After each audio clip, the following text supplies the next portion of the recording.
un mantenimiento correctivo. Tenemos que cambiar o reparar una pieza de la maquinaria para darle tenerlo nuevamente en funcionamiento. Un mantenimiento preventivo, en cambio, son tareas programadas. Puede ser inspecciones periódicas, puede ser mantenimientos planificados, ¿no?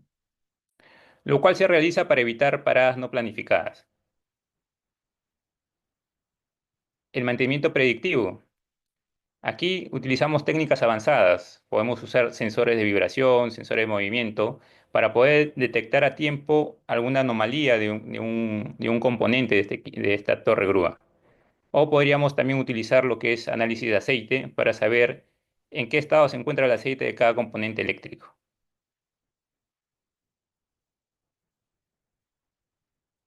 Y el mantenimiento autónomo es un tipo de mantenimiento que involucra tanto a los operadores como a los técnicos, ¿no? Ya que el operador conoce muy bien su equipo, puede transmitir algunas fallas, transmitir al área de mantenimiento para que pueda haber un mantenimiento preventivo y ésta pueda no llegar a ser un fallo inesperado. Luego continuamos con los sistemas y componentes de la grúa. Como sistemas, tenemos el sistema de elevación. Las flechas indican dónde está ubicado en algunas grúas. Digamos, en las grúas Potine tienen dos ubicaciones de acuerdo a sus modelos. Puede ir cerca de la flecha o puede ir en la contraflecha. Tenemos el sistema de distribución.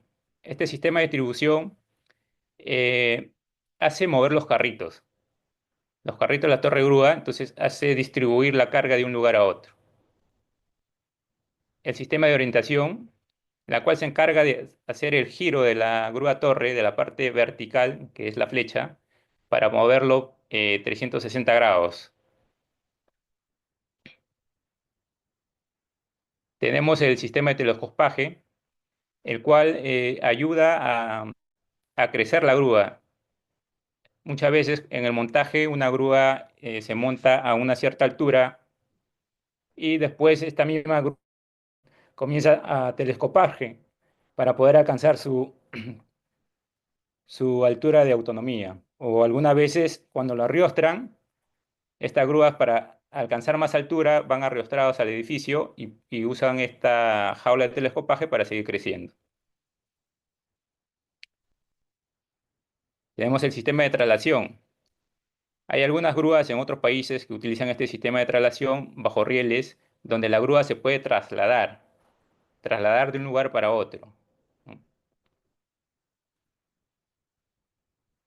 Y los componentes, tenemos la portaflecha, que es la parte superior de la grúa, algunos le llaman torreta, en algunos manuales de grúas. Tenemos que la flecha es la parte horizontal de este equipo. Tenemos la cabina, donde el operador realiza todas las maniobras de izaje. La contrapluma o contraman. Tenemos los bloques aéreos o contrapesos aéreos. La tornamesa es la encargada de girar. Gracias a los motores de orientación, hace mover este gran reductor que es la tornamesa para poder girar toda la parte vertical de la grúa. Tenemos los mástiles. Dicho de paso, los mástiles tienen una secuencia de montaje. Tenemos los bloques basales, la cual da estabilidad a la grúa cuando está en su autonomía.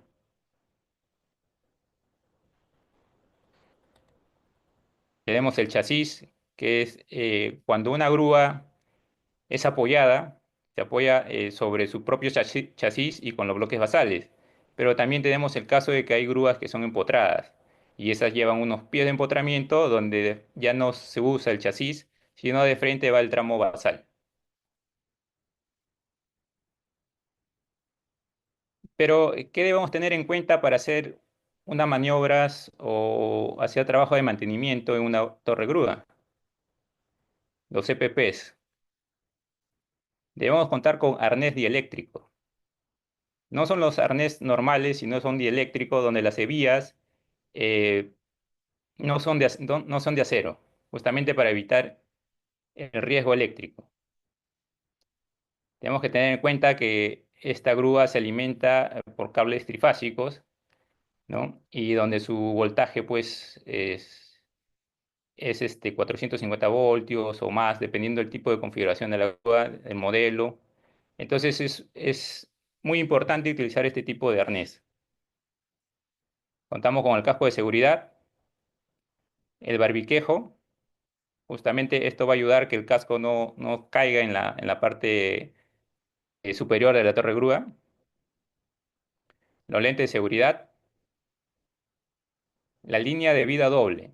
Cuando estamos arriba en la contraflecha o en la cabina, nosotros debemos estar con la línea de vida doble, porque cuando nos traslademos tenemos que tener un punto fijo siempre que estemos anclados a una estructura fija.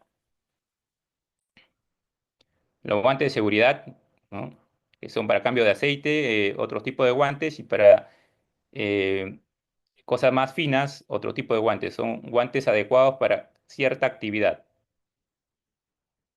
Y lo importante acá es el freno retráctil con línea de vida, ¿no? Por esta línea de vida, que es un cable vertical que va a pasar por las escaleras, el operador o el personal de mantenimiento va a subir de una forma más rápida, ¿no? Y en cada cierto tramo de los mástiles va a haber uno descanso, donde va a poder descansar. Zapato dieléctrico, el chaleco de seguridad. El mosquetón se utiliza principalmente para llevar herramientas y para que ésta no se caigan de la altura más elevada, ¿no? Porque ya sería un riesgo y un accidente fatal si que le puede caer a una persona estas herramientas. También tenemos el mosquetón con drisa o con una línea de vida donde se puede colocar más herramientas.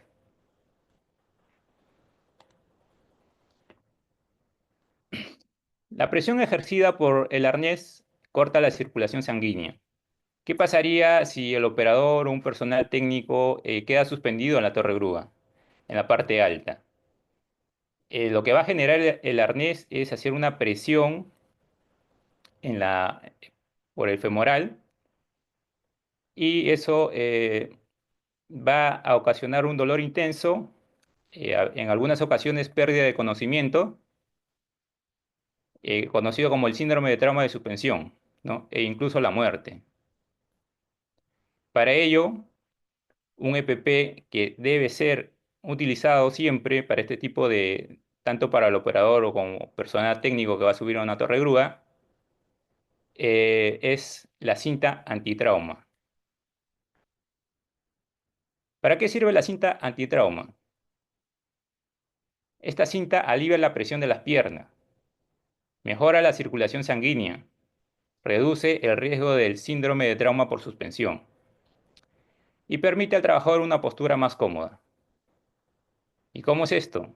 En esta imagen podemos ver que el personal suspendido iba a colocar su cinta antitrauma.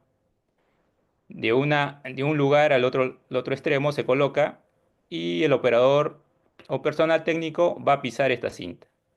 Al pisar, va a aliviar las partes del arnés que están apretando la pierna, y va a tener mayor tiempo para poder ser rescatado.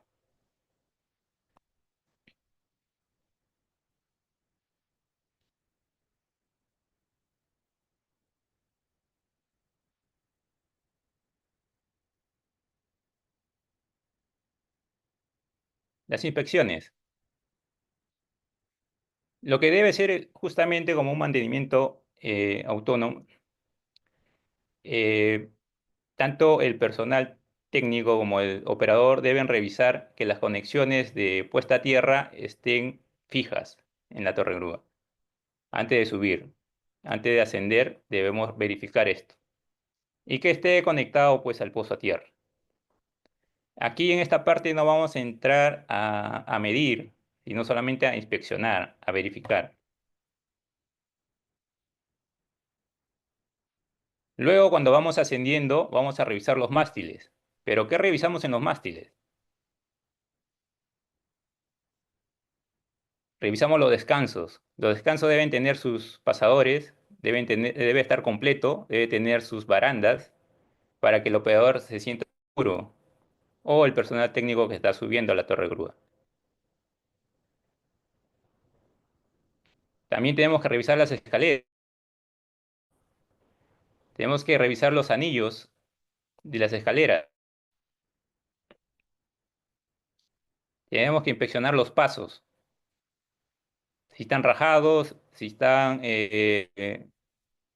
carcomidos por el óxido. Entonces, de encontrar una anomalía, debemos informar al personal técnico para que pueda ser reemplazado este tipo de escalera. También tenemos que ver que esté asegurado la fijación de las escaleras bajo estas cuñas. Estos seguros fijan las escaleras en esta parte de acá. ¿Y qué más tenemos que revisar en los mástiles?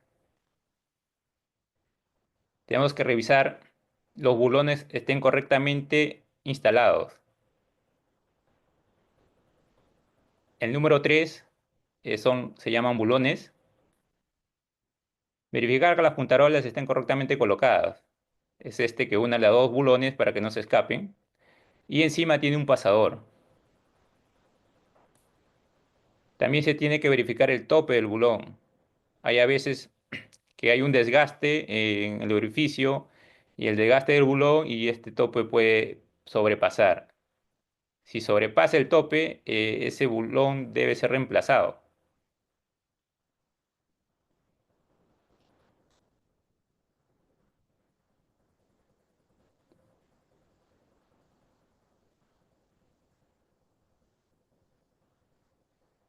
También tenemos que inspeccionar las barandas. Cada vez que subimos a una parte de la grúa, hay unas barandas, como se puede apreciar acá. Esta baranda debe estar completamente fijadas y deben estar sin movimiento. Adicionalmente, en esta parte del medio, como se ve acá, va un cable metálico que llega hasta la base de la Hola, grúa, donde ahí se va a sujetar el cable de alimentación, ¿no? Los cuatro cables de alimentación, incluyendo la tierra, ¿cómo así? incluyendo también los cables de señales, se tienen que anclar ahí. No me escucha.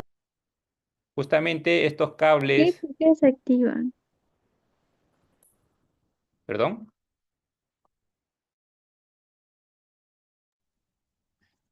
Ingeniero, sé que es estos el cables rostro de la pantalla no se puede especificar bien, no se puede ver. perdón,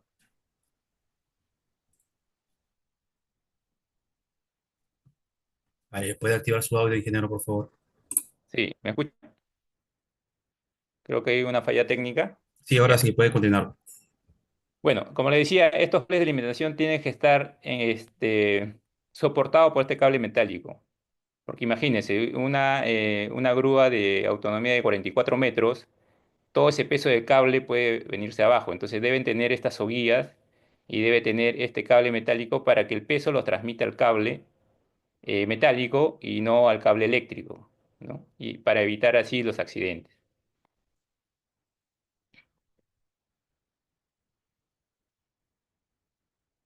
También se debe inspeccionar el doble reenvío. ¿Qué es el doble reenvío? Es cuando la grúa va a cargar más peso a menos distancia de su pluma. Se utilizan los dos ganchos, los dos aparejos, algunos le llaman dos aparejos, y se genera pues los cuatro ramales del cable para levantar más peso, ¿no? Acá el número 5 es el aparejo delantero, el 6 es el aparejo trasero, el 7 es el balancín, el cual une ambos aparejos. Acá tenemos también el eje de mando, que es el número 4. Este eje de mando, cuando sube el gancho del carro delantero, va a quedar atrapado y ahí va a liberar este otro aparejo. Y una vez que ya tiene los cuatro ramales, este, este sistema de desenganche del aparejo trasero, que es el A, y el sistema de enganche de los dos carros, ¿no? Va a hacer que caminen juntos estos dos carros. Acá están separados y acá están unidos, como se puede ver, ¿no? Es la explicación de esta imagen, ¿no? Y esta retracción del cerrojo va a liberar el carrito trasero, va a liberar de la flecha para que pueda salir. Se inspecciona también el gancho de izaje. Hay una verificación visual por parte del operador, donde tiene que verificar algunos desgastes o óxidos. Óxido más que todo en la tuerca que sujeta este gancho. También tienen que verificar el estado del cable. Si presenta estas condiciones, ese cable debe ser deshecho, debe ser, debe ser cambiado. Llamar inmediatamente al proveedor de la grúa o al área de mantenimiento y exigir que se cambie el cable de elevación o distribución, dependiendo qué tipo de cable es el que tiene estas fallas.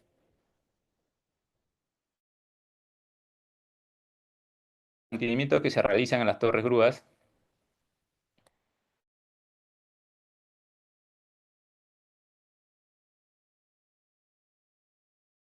en cada sistema o en cada componente. El N es el nivel, revisar niveles. El V es vaciado. La R es rellenado. La G es engrase. La P purga. El H aceitado. El C es control.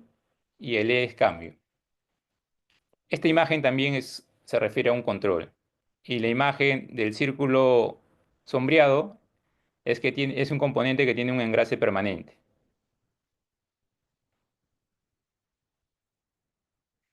Ahora pasemos al sistema de elevación. ¿Cuál es el mantenimiento del mecanismo de elevación? Bueno, principalmente hay que revisar el aceite del reductor, ¿no? Acá nos dice que se debe drenar el aceite y hacer el cambio a las 1800 horas. Y nos dice que salido del taller del proveedor, listo para montar, ya debería haber habido un mantenimiento de revisión, inspección de nivel o dependiendo del programa de mantenimiento, un cambio respectivo. A su vez, en cada mantenimiento se tiene que revisar niveles. Y en esta parte se encuentran los frenos de los motores de elevación. ¿Cómo funciona el freno de motor de elevación? Este frenado se obtiene cortando la alimentación de la bobina de freno de los muelles 1, del muelle 1, y el disco queda comprimido entre la armadura móvil y el plato.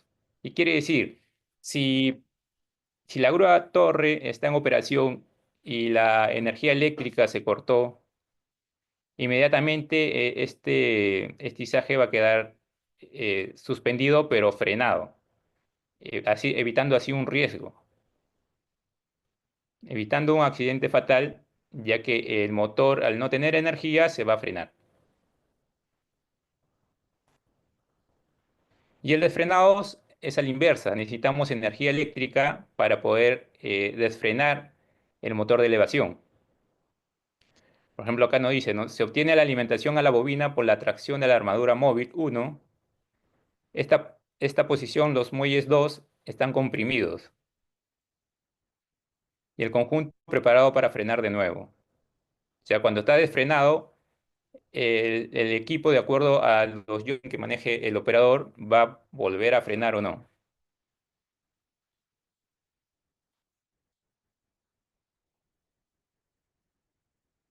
Mantenimiento del corrector de ángulo. Algunas grúas cuentan con este corrector de ángulo, que por acá pasa el cable de elevación, y lo que uno tiene que verificar es que haya un correcto giro de la polea, tanto en su propio eje como en el eje deslizante, ¿no? Y nos recomienda pues utilizar un aceite 80W90 para que pueda tener una lubricación adecuada o usar un tipo de grasa. Acá también nos indica que usando uno o el otro difiere las horas de engrase. Si usamos una grasa, como nos indica el manual, vamos a tener 40 horas para volver nuevamente a engrasarlo. Para hacer el engrase, esta superficie debe estar limpia, limpia de polvo. Al echarle aceite o al echarle grasa, el polvo que está en el ambiente va a quedar impregnado. Y eso puede también ocasionar un desgaste a este componente. Entonces, en cada lubricación, el área de mantenimiento tiene que hacer una limpieza de este componente y poder volver a lubricar.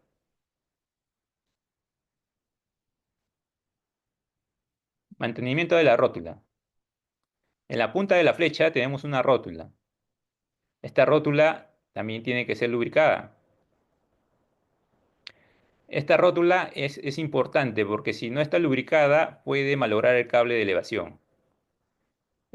Algunos lo llaman como un torsiómetro, va a girar. Cuando el cable se está enrollando, hay a veces que hay un factor que quiere doblar el cable. Entonces, como esto va a ir girando, va a impedir que el cable pues, se deforme o se doble.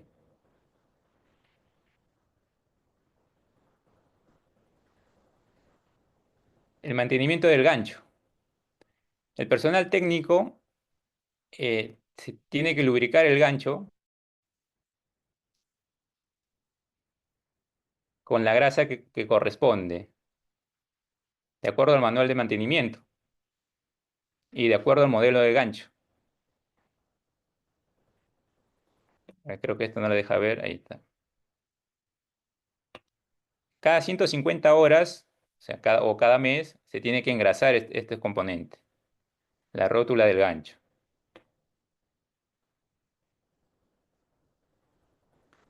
¿Qué más se tiene que hacer con el gancho? Una inspección visual.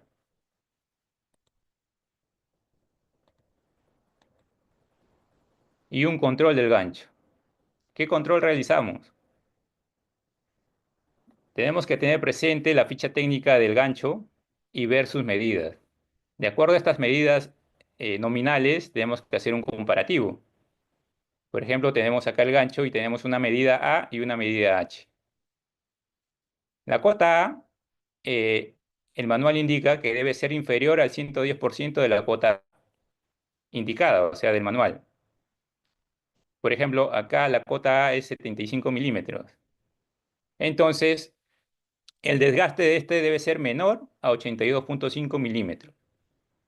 Si al medir nosotros con un vernier, ¿no? o algún instrumento más preciso, puede ser un micrómetro, esta supera esta medida de acuerdo a la medida nominal, este gancho debe ser reemplazado.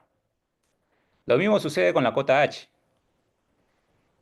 La medida tomada debe ser superior al 95% de esta cota, ¿no? La cual indica acá, en este caso, esta cota es 84 milímetros y este H tomado debería ser mayor a 79,8. Si es menor, el gancho debe ser reemplazado. Y la lógica nos dice, acá va a haber un desgaste por los elementos de izaje, por lo cual esto no debe ser demasiado, a lo que nos dice el manual del fabricante. ¿Qué nos aconseja también? No recargar el gancho por soldadura para compensar el desgaste. Si hay un desgaste, se tiene que reemplazar. No se tiene que enviar a un soldador y soldar y rectificar para que el gancho supuestamente esté nuevamente operativo. No. Una vez que ya cumplió eh, con su desgaste o deformación, este gancho debe ser reemplazado. Cambiar el conjunto de ganchos si la holgura axial es excesiva. Acá tenemos un rodamiento. Si el juego axial de ello es demasiado, es excesiva de acuerdo al manual de fabricante, este gancho debe ser reemplazado. Si hay una corrección o desgaste o deformación en la rosca del gancho o en la tuerca, este también debe ser reemplazado. Y como mencionaba antes, si las medidas que le mencioné superan al control del gancho, esta debe también ser reemplazada. Ahora tenemos que inspeccionar el cable. Estas inspecciones más lo hace el área de mantenimiento, porque ellos van a tener las herramientas apropiadas para poder realizar estas mediciones. En 1 metro del cable tenemos que hacer 4 medidas, ¿no? Y nos indica la forma correcta de medir. No esta forma, sino esta forma, opuesta a un torón. Una vez que se tiene esas medidas, la media aritmética de estas cuatro medidas debe ser mayor al 97% del diámetro nominal del cable. Este es para el cable de elevación, y para el cable de distribución es diferente. Luego, la otra indicación que tenemos que tener es que en una distancia de 6 por el diámetro debe haber números de alambres rotos máximos admisibles 4, y 30 veces el diámetro del cable debe haber 8. Un ejemplo, en un tramo de 84 milímetros debe haber menos de 4 alambres rotos. En un tramo de 420 milímetros debe haber menos de 8 alambres rotos. Si hay más, este cable debe ser cambiado.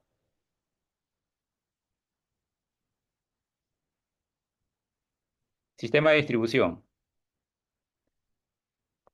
En el sistema de distribución hay un engrasado que viene de fábrica, que dura toda la vida útil del equipo, la cual en manuales indica que son 7 años. Entonces, a partir de esa fecha, hay un reemplazo de este tipo de grasa.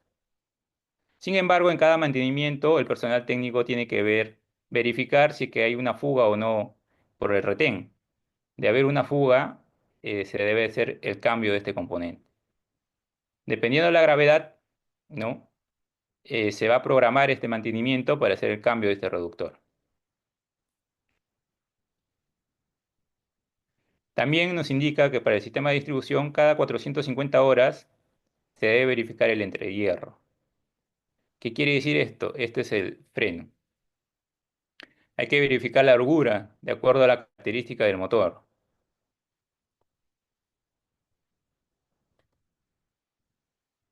Verificar que no haya partículas extrañas en los frenos. No debe haber polvo, no debe haber grasa, no debe haber cemento.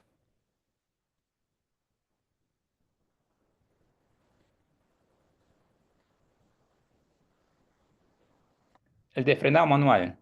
¿Qué pasaría si ese componente no verificamos y se escapó toda la grasa que tenía y se queda atascado, ¿no? Tenemos el motor de distribución que no va a poder girar, ¿no? Porque va a estar atascado. Entonces hay una forma, o hay una falla eléctrica, ¿no? Digamos que haya una falla eléctrica. Entonces este motor se quemó la bobina, ya no podemos nosotros recoger la carga que se ha quedado suspendida. Entonces hay una forma que se realiza, y eso saben los técnicos de grúas, qué se hace para poder regresar el cable a una posición segura.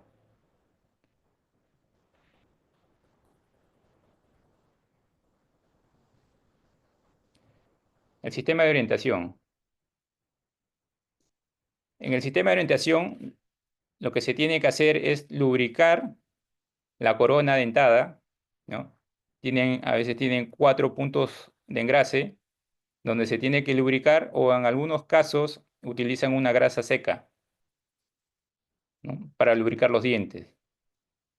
Recuerden que a veces la grasa normal, ¿no? Atrapa mucho polvo, y eso genera pues desgaste de estos dientes, ¿no? Este diente, la tornamesa, gira con un reductor por intermedio del motor, y cuando hay excesiva grasa acumulada con el polvo, esto se convierte como una lija y genera un desgaste. Entonces, lo que se aconseja es utilizar una grasa seca. Hay unas grasas en spray que forman una película, y en cada mantenimiento, cada mes, se vuelve a lubricar este componente. La grasa que indica el manual es la grasa MOS2, la grasa NLG2 también.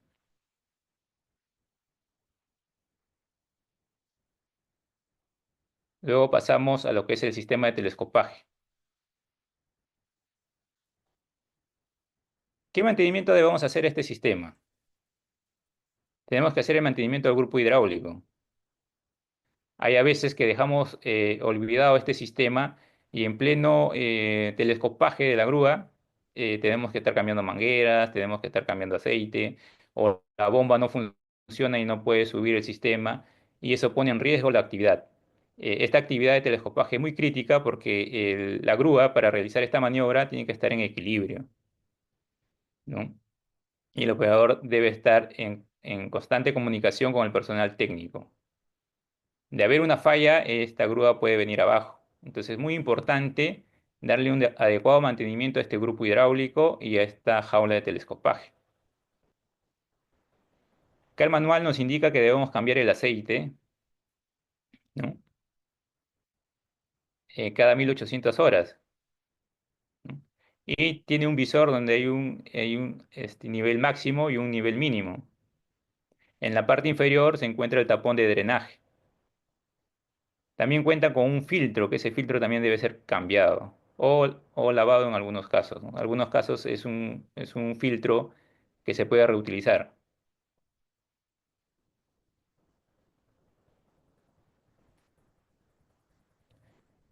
El mantenimiento al cuadro de telescopaje es prácticamente engrase. Se engrasa los polines de esta jaula para que cuando se telescope la grúa, esto se pueda rodar con normalidad por el mástil. ¿Qué pasaría si estos polines están atascados? Lo que va a originar es un desgaste al mástil.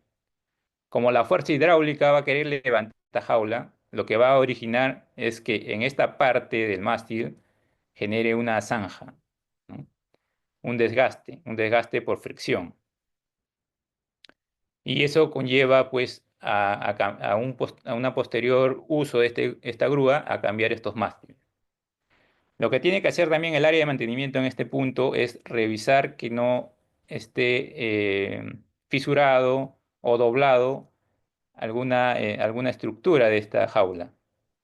De encontrar alguna estructura doblada, debe informar para evaluar si es el caso de seguir utilizándola o cambiar la jaula de telescopaje.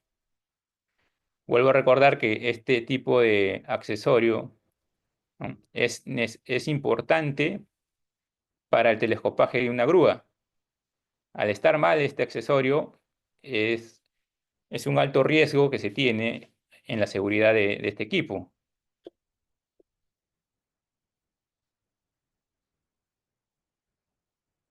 Sistema de traslación. Como mencionaba, algunas grúas se trasladan en rieles y estos reductores también tienen que ser engrasados o tienen que ser cambiados su aceite dependiendo del tipo de grúa y el manual del fabricante.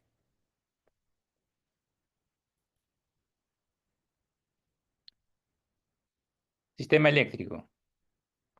El personal de mantenimiento, al llegar a obra, debe verificar que las conexiones estén adecuadas.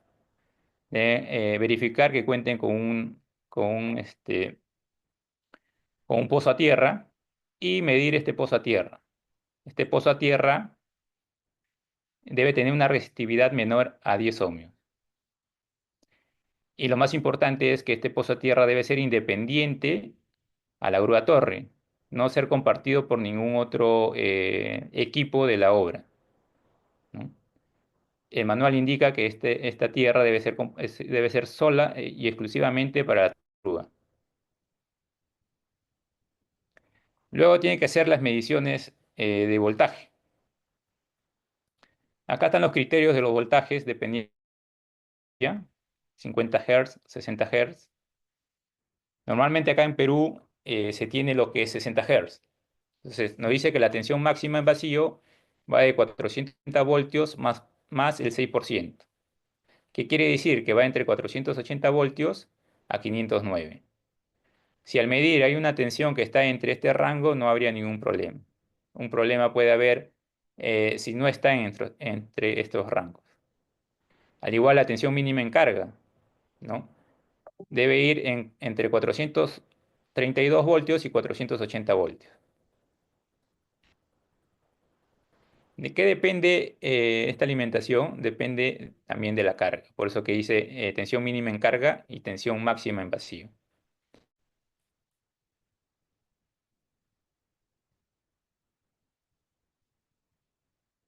Lo que deben hacer es comprobar los sistemas de seguridad de la grúa.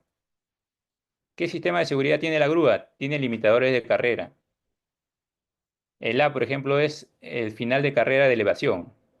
Justo donde va el motor de elevación, hay un limitador donde te indica dónde va a ser el corte el equipo por sí solo para que el gancho no llegue a impactar a la flecha, ¿no? A una distancia apropiada, este cable, este gancho va a quedar hasta ahí y se va a frenar. De fallar este final de carrera, lo que va a hacer es algún accidente en la estructura. Tenemos el final de carrera de orientación. Está ubicado en esta parte.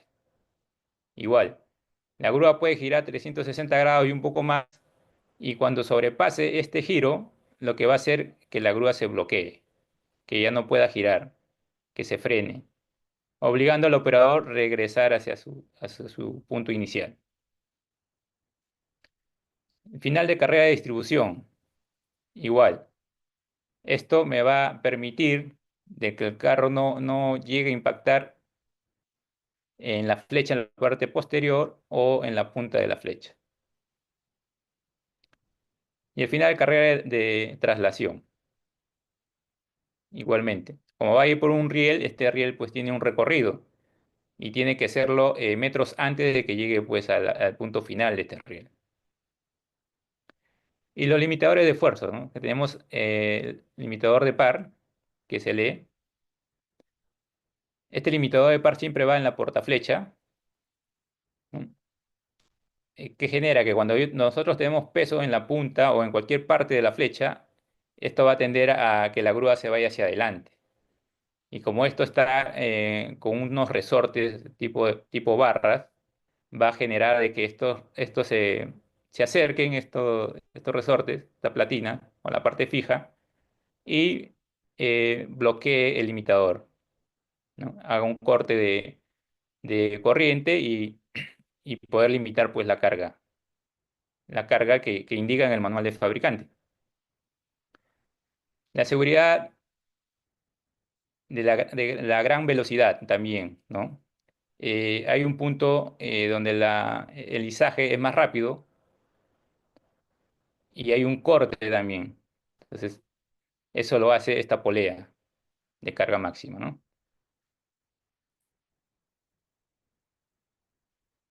¿Qué es importante acá? Dice, deben ser ajustados en el orden que se indica. En el orden que está acá debe ser ajustado. Deben ajustar lo más cerca posible de la carga nominal. ¿Qué quiere decir? Si yo puedo cargar en punta 5 toneladas, yo tengo que darle 5 toneladas. No le puedo dar 5 toneladas a 200, no. ¿No? Tengo que estar cerca a la carga, pero en la parte inferior. Puede ser 4.950, 4.900. Entonces ahí yo estoy cumpliendo de que el corte va a ser el adecuado, ¿no? Y también hay una prueba máxima que se genera pues con el 10% más o dependiendo del tipo de manuales de grúa para que haya corte de este limitador de esfuerzo.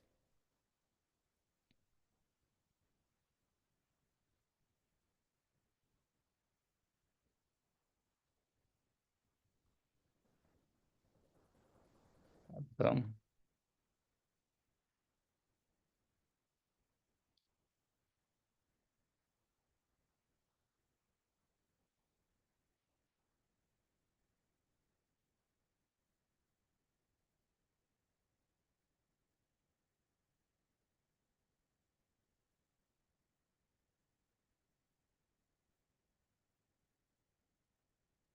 Las capacitaciones que debe tener un operador es capacitarse en trabajo en altura. Va a subir la torre grúa, dependiendo de su autonomía. Hay grúas que llegan a 132 metros, 44 metros, entonces el trabajador debe tener esta capacitación. Debe contar con el conocimiento de cargas, radio y tabla de carga, ¿no? Debe saber interpretar la ficha técnica de su equipo de operar para saber en qué radio va a cargar cierto material. Debe tener un curso de operador de grúa torre. Los certificados que debe contar es un certificado médico ocupacional, ¿no? Ahí seguramente le van a hacer un examen de altura, ¿no? Si resiste subir pues a esa determinada altura. Y debe contar con una certificación de operador de grúa torre, ¿no? Realizada bajo la norma ASME. El rigger, por su parte, debe tener capacitación en cursos de rigger, en curso de seguridad y izaje de carga, en curso de prevención de riesgos y control de cargas suspendidas. Debe también contar con certificado de rigger y examen médico ocupacional.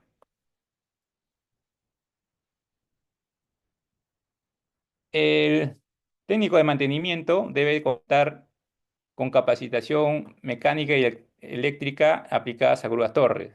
Debe conocer de lectura de planos eléctricos. Debe conocer de prevención de riesgos eléctricos. Contar con capacitaciones de trabajo en altura y tener un curso de mantenimiento preventivo. Los certificados son examen médico y también certificado como técnico de mantenimiento. A continuación tenemos un video de un accidente generado por una falla mecánica.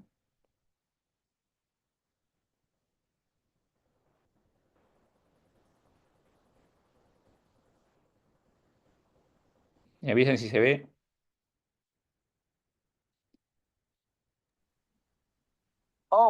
Sí, sí se ve, ingeniero.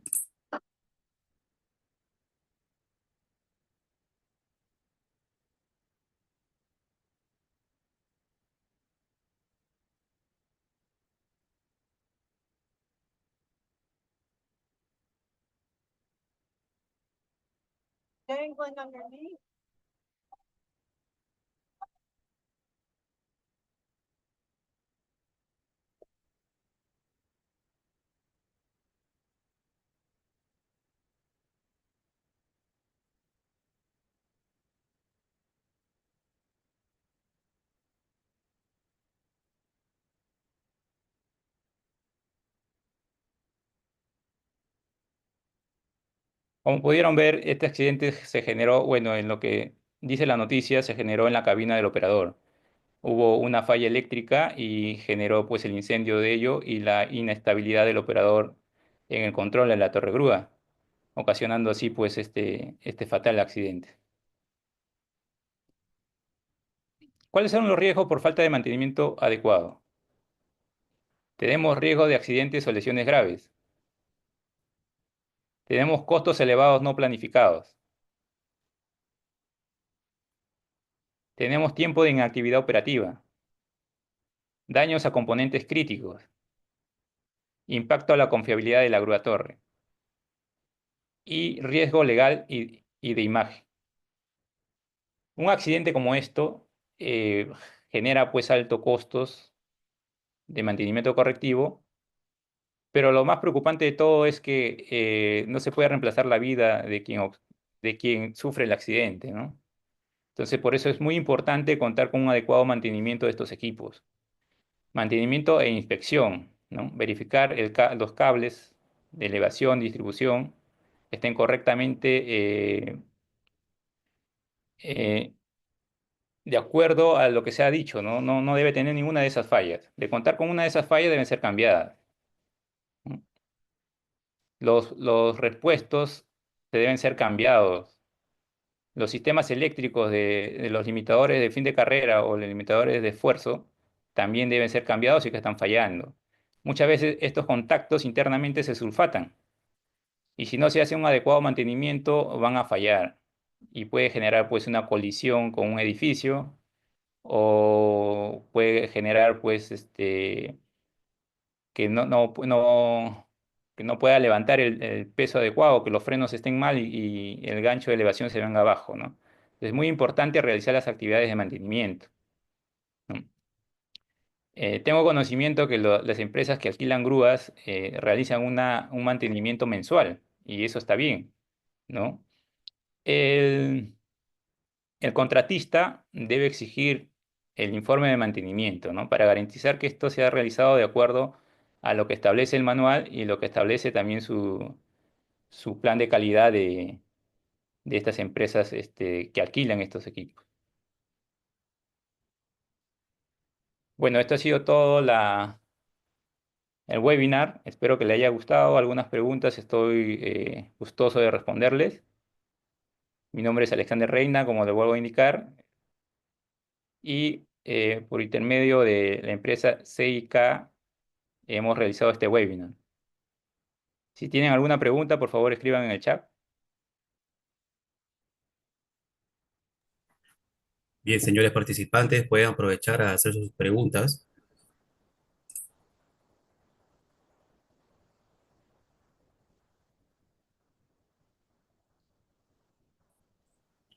Hay una pregunta de Ángelo, ingeniero. Sí, justo lo estoy leyendo. Sí, el pozo a tierra debe ser exclusivamente para la torre grúa. Y el pararrayo, sí, hay grúas planos para realizar, colocar un pararrayo. Ya de sí, pues una torre grúa es un pararrayo, ¿no? Porque es una parte, es, eh, es un componente que está más alto que todo lo que te da en la obra, y por ende, si hay un rayo, es el primero que va a absorber este impacto, ¿no? Por eso que el desfogue a tierra debe ser lo más eficaz. Pero también se puede instalar pues un sistema de para rayo para la torre grúa, ¿no?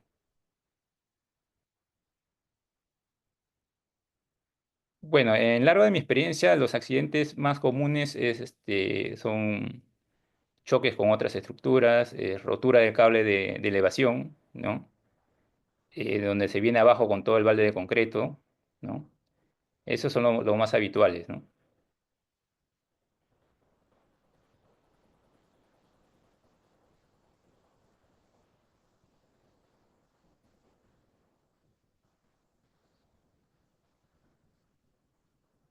Justamente en el webinar anterior,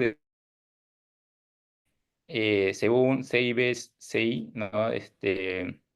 Indicaba que el 90% de los accidentes es a causa de factor humano, ¿no?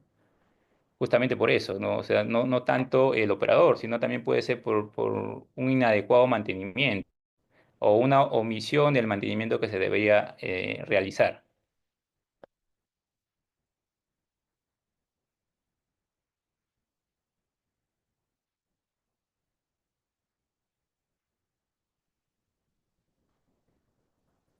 Sí, dependiendo, ¿no? El mantenimiento puede ser caro, sí, porque hay ciertos tipos de lubricantes que se tienen que suministrar, pero depende también del contrato que se tenga con el proveedor, ¿no? Si está incluido o se paga parte del mantenimiento. Sí, hay varios técnicos, hay empresas serias que alquilan las grúas y tienen conocimiento del mantenimiento de estos equipos, inclusive tiene representación con con alguna marca, ¿no?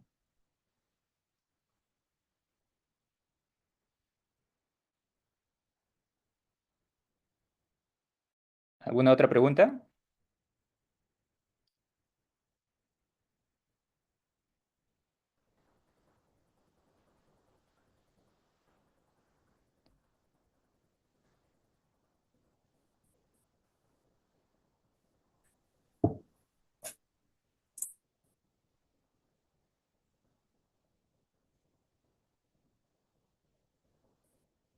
Sí, la grúa torre trabaja al 100% de su capacidad, ¿no? Inclusive su factor de seguridad de los cables pues es alto, ¿no? Sin embargo, hay que respetar en las calibraciones lo que indica el manual del fabricante, no excederse, ¿no? No que mira, yo necesito cargar 5 toneladas 600, dame 600 más y ahí, no, no. Por eso que cuando ya está el equipo instalado, hay una certificación externa que lo hace una empresa que no tiene nada que ver ni con el contratista ni con el montajista, ¿no? Es una empresa aparte que también va a corroborar que se haya calibrado de acuerdo a lo que dice el manual del fabricante.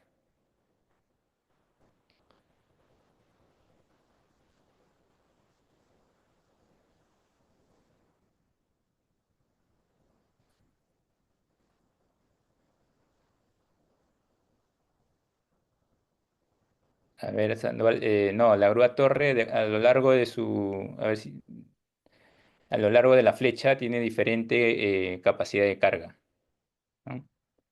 Y también va a depender mucho del modelo de la grúa y la marca, ¿no? Por lo general el criterio es, pues, ¿no? Más alejado de la cabina o más alejado, o sea, cerca a la punta de la flecha, ¿no? Va a cargar menos, ¿no? Porque trabaja y más apegado a la cabina o cerca a la estructura vertical de la grúa, va a cargar más, ¿no? Ese es, ese es el criterio.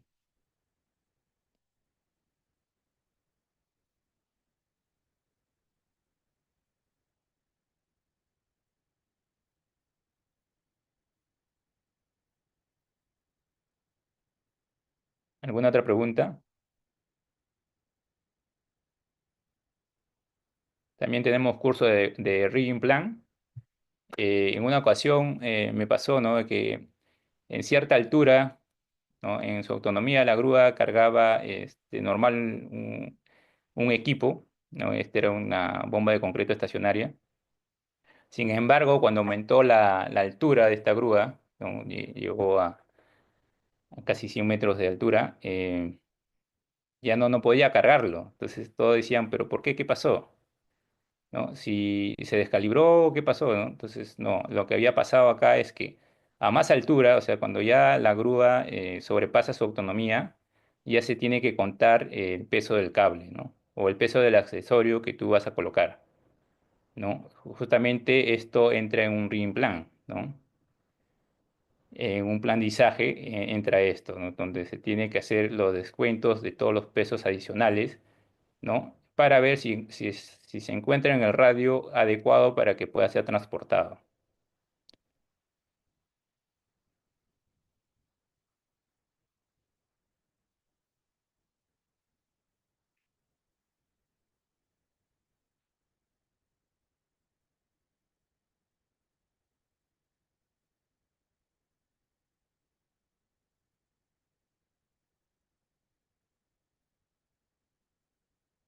Los ganchos de una grúa torre deben ser giratorios, sí. El gancho, justo por eso que hicimos que va para engrasarlo, debe girar, debe girar.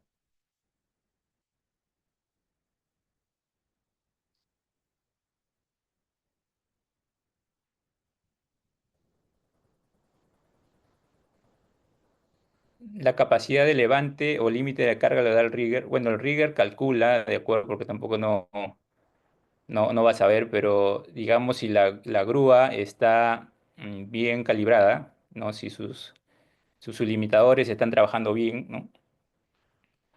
No lo va a poder cargar, ¿no? Digamos, si está cargando 5 toneladas en ese punto, en ese radio, y le pusieron 5 toneladas 600 o 7 toneladas, no lo va a cargar, ¿no? Se va a activar una alarma y no lo va a poder cargar. Entonces lo que van a tener que hacer es quitar peso para que llegue a su capacidad de levante, ¿no?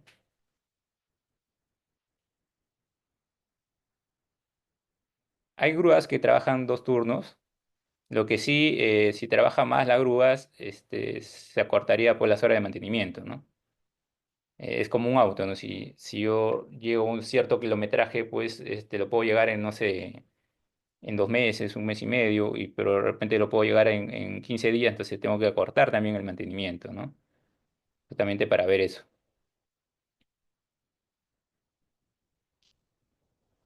El encargado de realizar el plan de izaje, bueno, en Mina, por ejemplo, hay un supervisor de izaje. Él es el que se encarga, habla con producción y indica, ¿no? Mira, ¿sabes qué? Se requiere estas condiciones, ¿no? En el plan de izaje es todo un tema, el rigging plan, porque no solamente es los elementos de izaje, sino también las condiciones del izaje. Llámese clima, ¿no? Llámese terreno, entonces todo eso influye en este plan de izaje, ¿no? Por ejemplo, si es una grúa móvil, yo no podría cargar si estoy cerca a un talud, ¿no? Yo tengo que considerar alejarme un cierto radio, ¿no?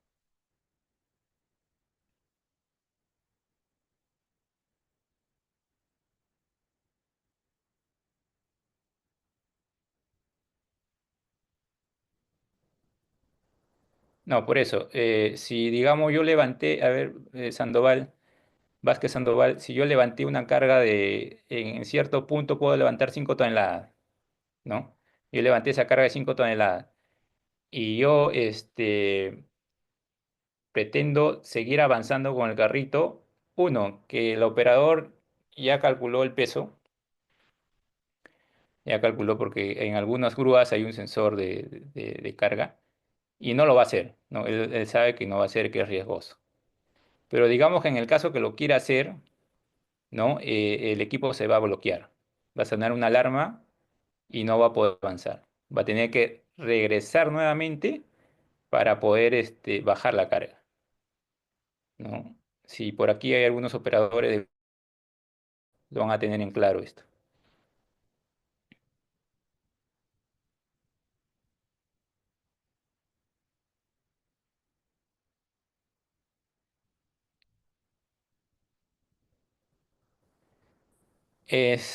Manuel, sí, mira, sí existe un limitador de radio, de izaje. Eso hablamos en el primer webinar. Hay un sistema anticolisión que algunos llaman, o de control de conducción, que básicamente son sensores que se instalan adicionales a la torre grúas, en ambas, ¿no? Digamos, si tenemos dos torres grúas, se instalan en ambas, y eso va a hacer que cada vez que uno ingrese al radio del otro, se comuniquen y impide el funcionamiento de algún sistema, ¿no? Digamos, tienes levantada la carga y vas a entrar al otro radio, entonces, y la otra grúa está trabajando y está girando ya para colisionar, entonces una de ellas se va a bloquear para que la otra siga, dependiendo a quién le están dando prioridad, ¿no? Igual con los otros sistemas, ¿no?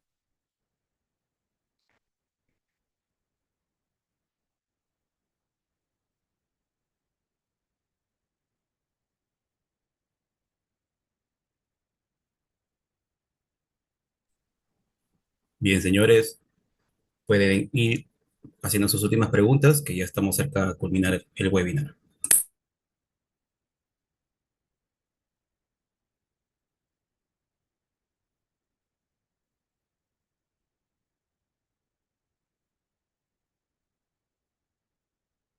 Y justamente estos webinars, el anterior y este, es enfocado a la seguridad, ¿no? ¿Qué cosa debemos tener en cuenta para evitar accidentes, ¿no? Accidentes potenciales, ¿no? Son accidentes potenciales, caer una carga a una persona, a un edificio, o así como hemos visto en el video, ¿no? Entonces, debemos prevenir, justamente conociendo sobre este tema y también pues realizando los mantenimientos adecuadamente.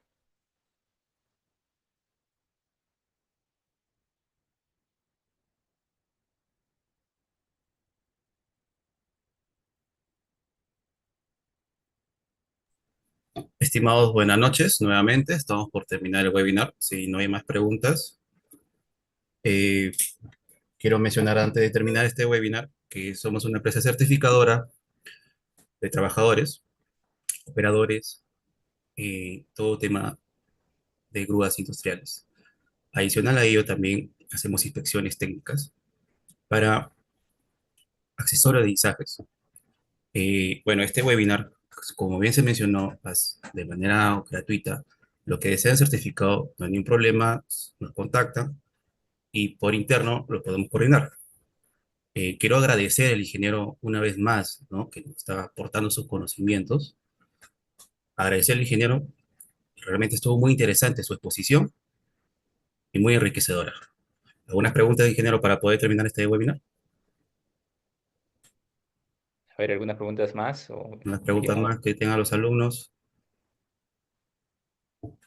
Si no, damos por concluida hasta una próxima más. Pueden seguir en nuestras redes sociales. Estén atentos a las siguientes publicaciones, los siguientes webinars. Se vienen novedades. Bueno, ingeniero, creo que no hay más preguntas. Estoy revisando también el Facebook Live y tampoco no hay una pregunta más.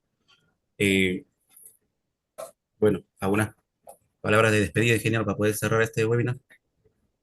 Sí, muchas gracias a todos ustedes por su tiempo. Espero que le haya servido este webinar, que hayan adquirido un conocimiento y agradecerles a todos ustedes por su asistencia. Gracias. Bien.